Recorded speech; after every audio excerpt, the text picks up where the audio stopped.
Is there anything you can share with us on Jacob Markstrom? No, he's going to get evaluated. I didn't have a chance to see him or meet with him before I got off the ice, so I don't have anything further. Yeah. And did you see the play that happened, or? I saw him try to make a save, but from that point, I didn't really know what was going on. Yeah. Probably won't hear anything until tomorrow at the earliest, it seems. I'm not sure. As I said, he's gone to get looked at, and we'll have to go from there. Yeah.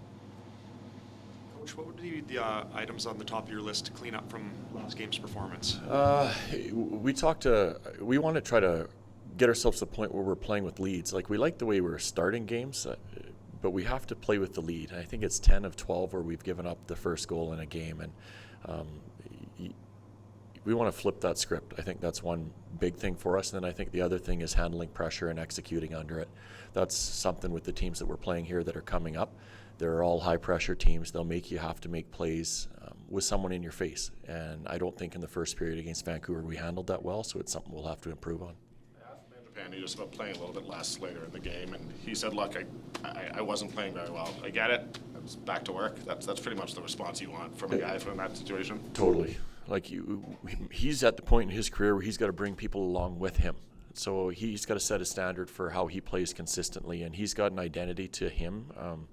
When he's at his best, he's a pest. He's hard to play against. He's always on the puck when he's at his very best. So he needs to do that consistently so other guys see him do it now. So he's not the young guy anymore. Andrew's a guy that has to bring people along with him.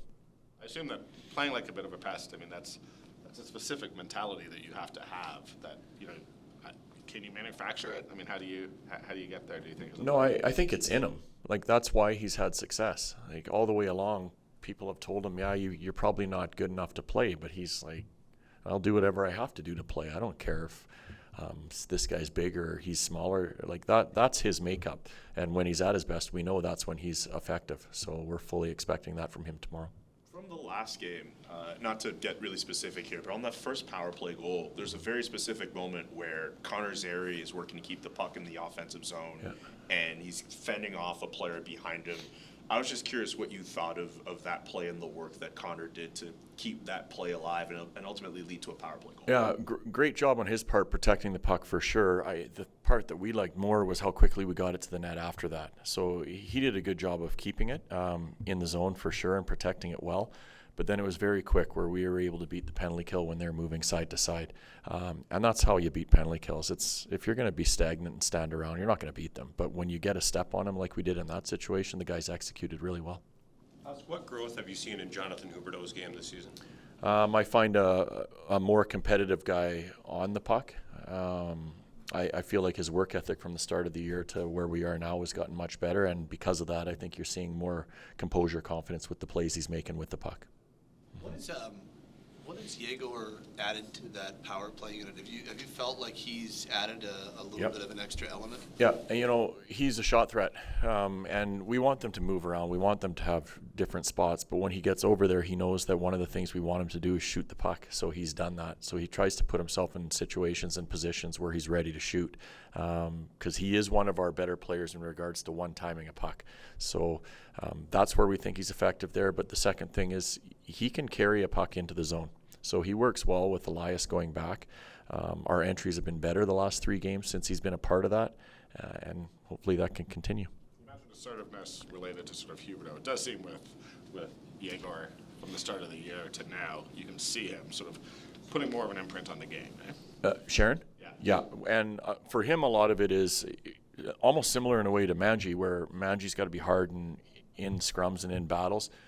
Sharon's more about when he's in there, he's got to win puck, because once he gets that puck, he makes good plays. And he's an easy guy to play with because he sees things on the ice. The challenge for him is to consistently get harder and stronger in his puck battles, which we've seen over the last little while. Have you been able to keep tabs on how Matthew Coronado's been doing in the A, and is there any idea when we might see him back up here? Yeah, no idea when we may see him. That changes on a day-to-day basis for sure. I haven't seen them play live over the last little bit, but he's always around the puck, and when you look at their chances for, he's consistent in being high up in that category, and that's really what we're looking for out of him. Can you just talk about the importance of Markstrom this year? Overall, from the start of the year on, he set a bit of a tone or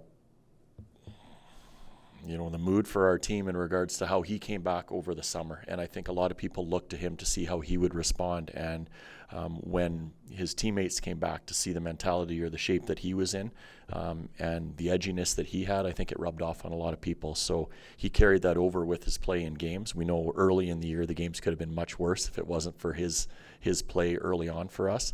So he's been excellent. He really has in a lot of different ways. And can you just speak to how the organization would handle it if he's lost for any sort of time with this potential injury? Handle it in regards to? Well, I mean, obviously you're going to see Dustin come up if that's the case, and then would you consider a platoon, or how would you go about assigning your starters? Yeah, it's same as we always would. I mean, we'll see what happens today, of course, again, but yeah, we would have a rotation set in advance for whatever we have to deal with. And you guys have always said that's one of your strengths in the organization. It's not something you'd worry too much about. No, we'll be fine. Like I said, it's just we're looking forward to some good news today. Yep.